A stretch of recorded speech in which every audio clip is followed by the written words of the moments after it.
Hi everyone and welcome to monshagiri.com. In this tutorial we're going to talk about the concept of dividend as contained in the Companies Act 2013. So what does the term dividend mean?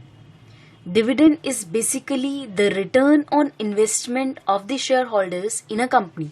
So dividend is the return on investment. So now the question arises that when a company earns profit, whether all the profits are distributed to the shareholders in the form of dividend? The answer is no. Only the divisible profits of the company are distributed to the shareholders in the form of dividend. Now there's a difference between the profit earned by the company and the divisible profits. The difference being the profit earned by the company is the total profit that the company has earned, whereas the profit distributable is the profit after making the provision for past year losses, reserves, and for other purposes. For example, a company wants to make a capital expansion in the coming years. So, it will keep a reserve for that, and the rest of the profits will be distributed to the shareholders in the form of dividend. Now, the dividend can be of various types. So this is types of dividend. So basically we have three types of dividend. The first one is the proposed dividend.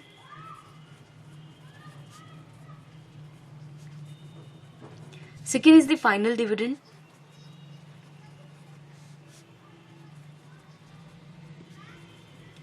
And the third is the interim dividend.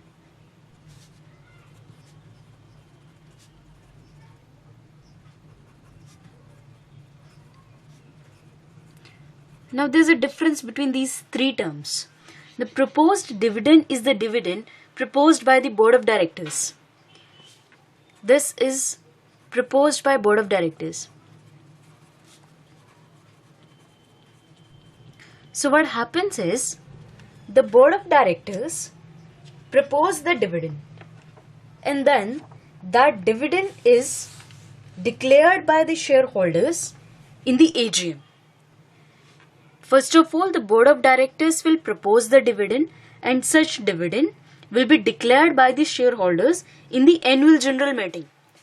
And then once the dividend is declared by the shareholders in the AGM, then it becomes a liability of the company. But the power to recommend the dividend, that is the power to propose the dividend, it lies with the board of directors only. However, the declaration will be made by the members. Proposal by board of directors and declaration of such dividend is by the shareholders.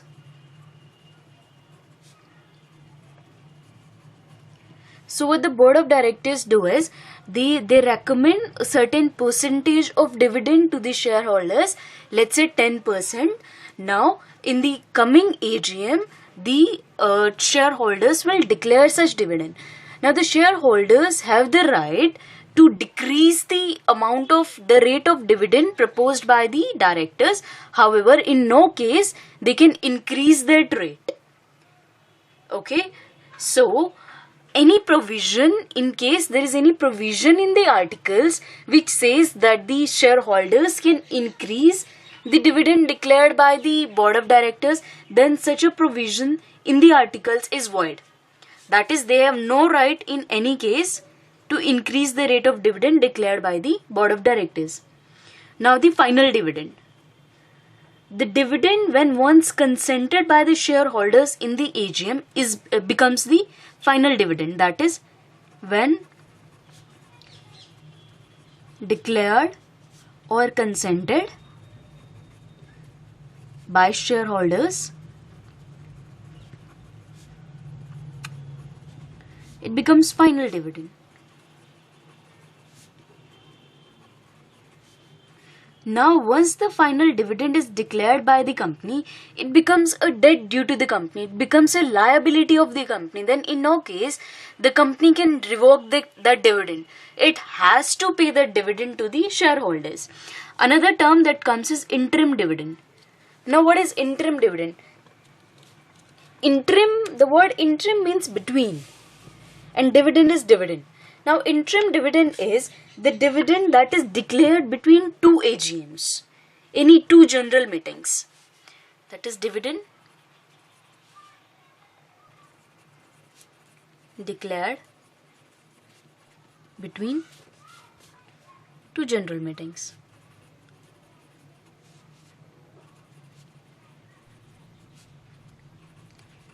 Suppose a company has surplus funds in hand and it has no any capital expansion projects coming up, or it just has the surplus funds. In that case, the company can actually declare an interim dividend and pay the interim dividend to its shareholders.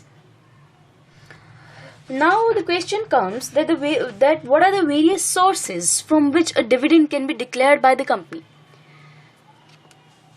Now this is covered by section 123 of Companies Act 2013. This is section 123 of Companies Act 2013, which talks about the sources of dividend.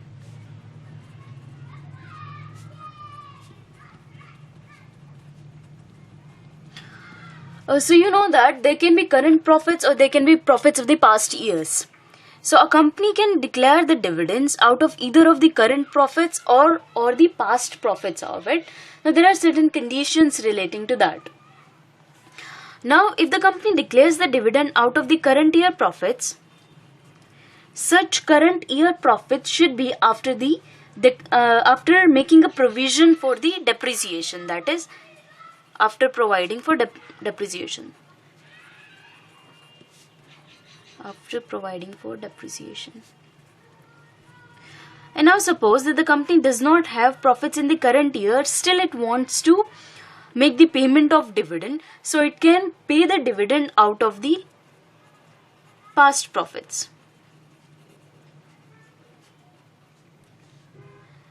Now the conditions for that is that the profit of the company for any previous financial years or years arrived at after providing for depreciation, and such profit is still undistributed. Again, after providing for depreciation.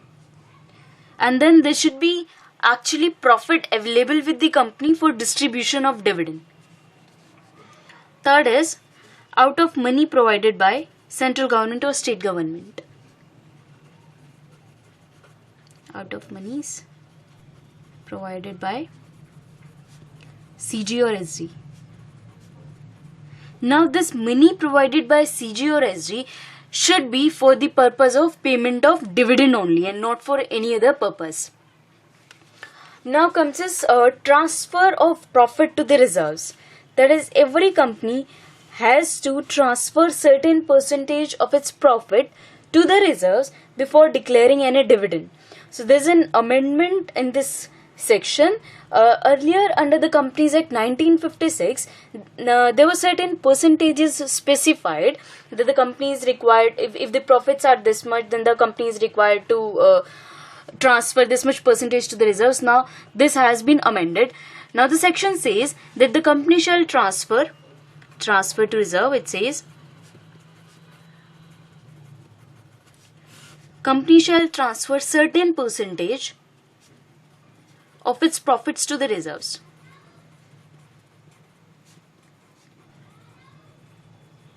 Before declaration of any dividend. Now this thing has been left at the discretion of the company, that how much the company wants to transfer its profits to the reserves. The company is absolutely free to transfer any part of its profits to the reserves as it deems fit. Like any part of profits can be transferred to reserves. This is amended. in the Companies Act 2013. Now suppose the company does not have profits in the current year, or it has insufficient profits. Now in that case, whether the company can actually pay the dividend or it can declare the dividend. The answer is yes, in case of insufficiency of profits.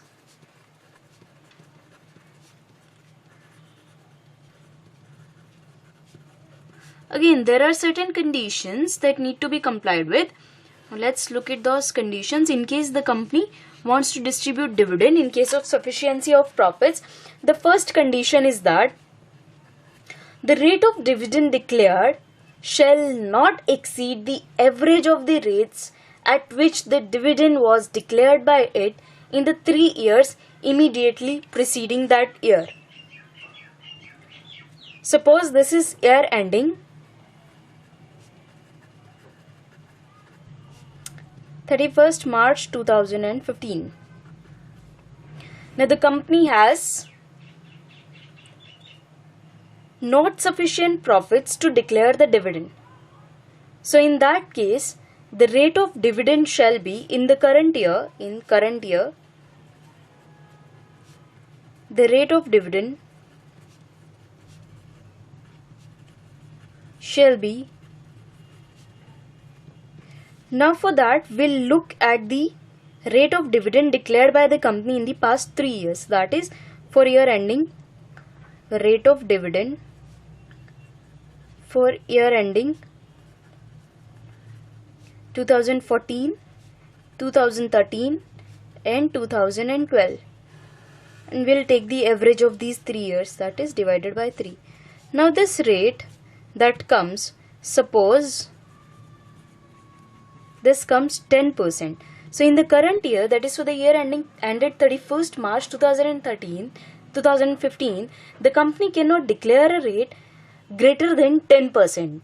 So it has to be less than 10%, because the condition is the rate of dividend declared shall not exceed the average of the rates at which dividend was declared by it in the 3 years immediately preceding that year, that is 31st/3/2015. This was the first case, first condition actually. Now the second is that the total amount to be drawn from such accumulated profits shall not exceed 1/10 of paid up capital plus free reserves. Okay, so it says that amount that can be drawn from reserves, amount that can be drawn from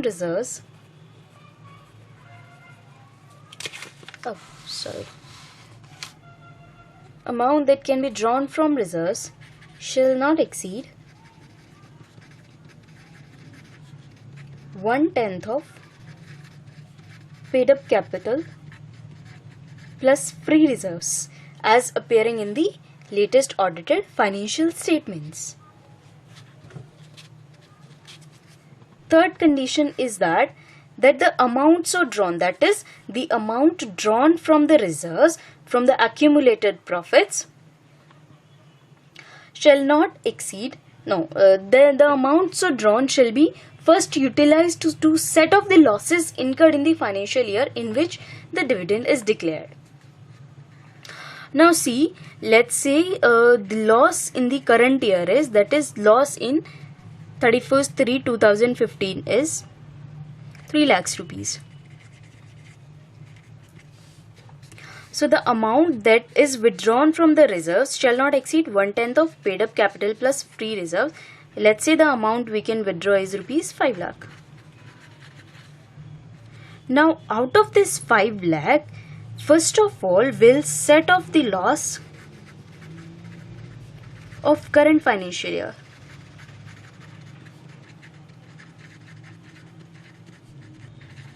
That is, the amount available for distribution of dividend will be 5 lakh minus 3 lakh.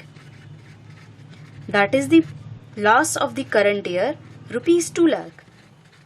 So in this case, the dividend that can be declared is only up to rupees 2 lakh and not more than that. There is one more condition that needs to be complied with. That condition is the fourth condition.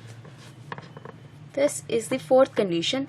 Now it says that the balance of reserves after such withdrawal shall not fall below 15% of its paid up share capital as appearing in the latest audited financial statement. That is, the balance of reserves shall not fall below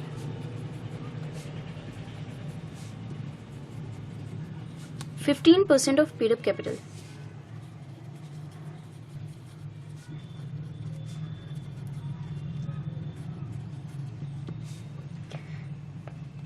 Now, the reason why these conditions have been provided is that the company does not distribute all of its past profits that are available to it. So, there has to be some amount left in the reserves in case there is any contingency that needs to be met. So, this was about section 123, which talked about the various sources of dividend, that is from where the dividend can actually be paid. Now coming to another section, that is section 124. That is the next section. Section 124. This section talks about that the unpaid dividend should be transferred to an account which is known as unpaid dividend account. That is, unpaid dividend to be transferred to unpaid dividend account.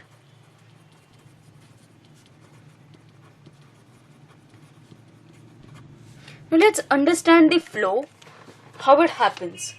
Now first of all, the board of directors propose a dividend rate to the shareholders. Now the shareholders declare that dividend proposed in the AGM. Again, we had just covered that the shareholders can decrease the rate dividend by the board of directors. However, they have no right to increase the rate of dividend declared by the directors. Now, the shareholders have declared the dividend. Let's say that the board of directors proposed the dividend at 10% and the shareholders have also declared such dividend at the rate of 10%. Now, when the 10% dividend has been declared by the company, it becomes a liability of the company. That is, the company has to pay this dividend. Now, what the company is required to do is, the company has to deposit this 10% dividend in a separate bank account. In how many days? In the 5 days of such a declaration. Okay, so it will deposit the amount of dividend in 5 days, and then the dividend declared is to be paid within 30 days of declaration. And any dividend that remains unpaid or unclaimed for 30 days, it has to be transferred to a special bank account within the next 7 days. Okay, so now the section that we are covering here is that in case within 30 days the company has not been able to pay any amount of dividend, then it has to be transferred to a unpaid dividend account within the period of 7 days that we just covered. That is, let's just draw the flow chart for it first. The board of directors propose dividend, shareholders declare dividend, on declaration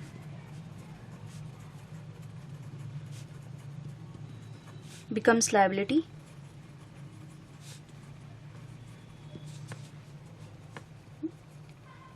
dividend to be deposited in separate bank account,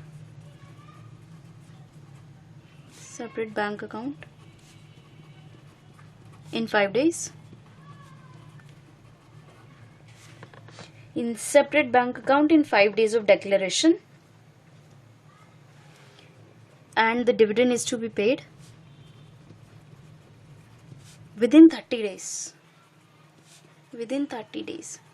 Now this 30 days is not from after depositing in the separate bank account, but this 30 days is from the date of declaration of dividend.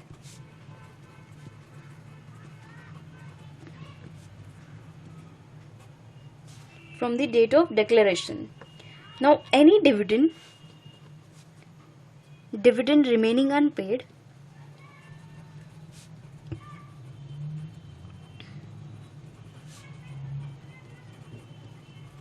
in these 30 days has to be transferred to unpaid dividend account in the next 7 days.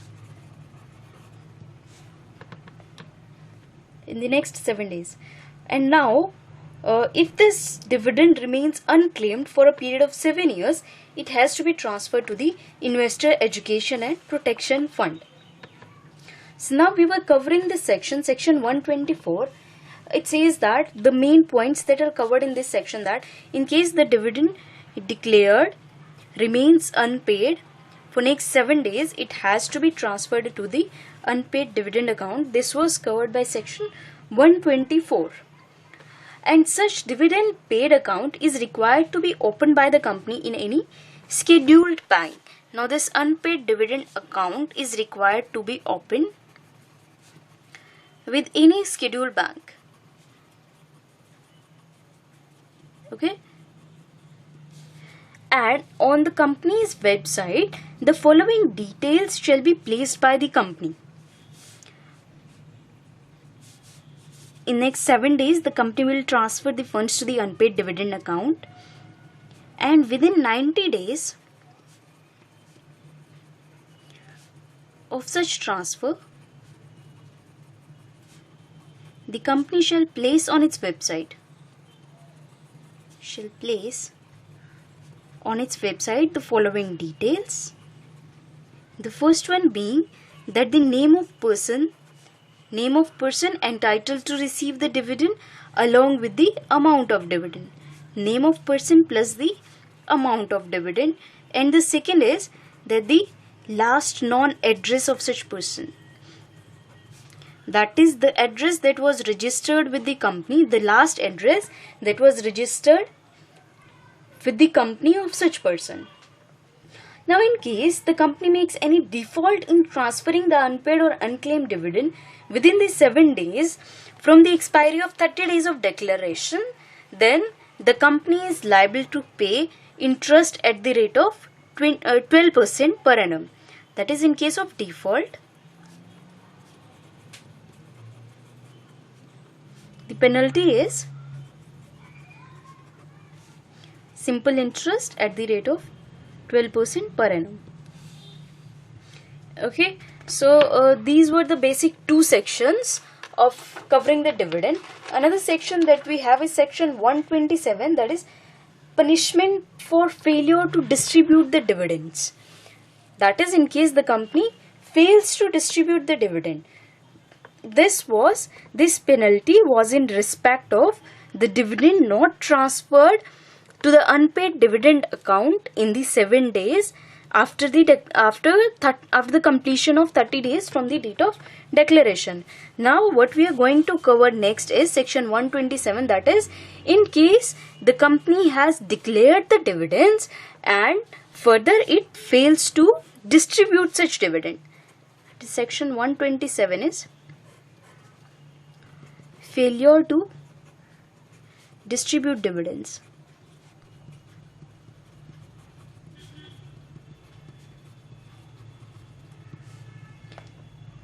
Okay, now this section is applicable when the dividend has been declared by the company and has not been paid. That is, as you know, that once a dividend has been declared, it needs to be paid within 30 days. Now in the case the company has not paid such a dividend, so what happens in that case? The punishment is, now every director of the company shall be liable for a fine which shall not be less than ₹1,000 for every day during such period the default continues. This was penalty, and again every director shall also be liable to imprisonment which may extend to 2 years. Now but this is only in a case when the director concerned is knowingly a party to the default. That is, he knew about the default and he was knowingly a party to the default. When knowingly party to default.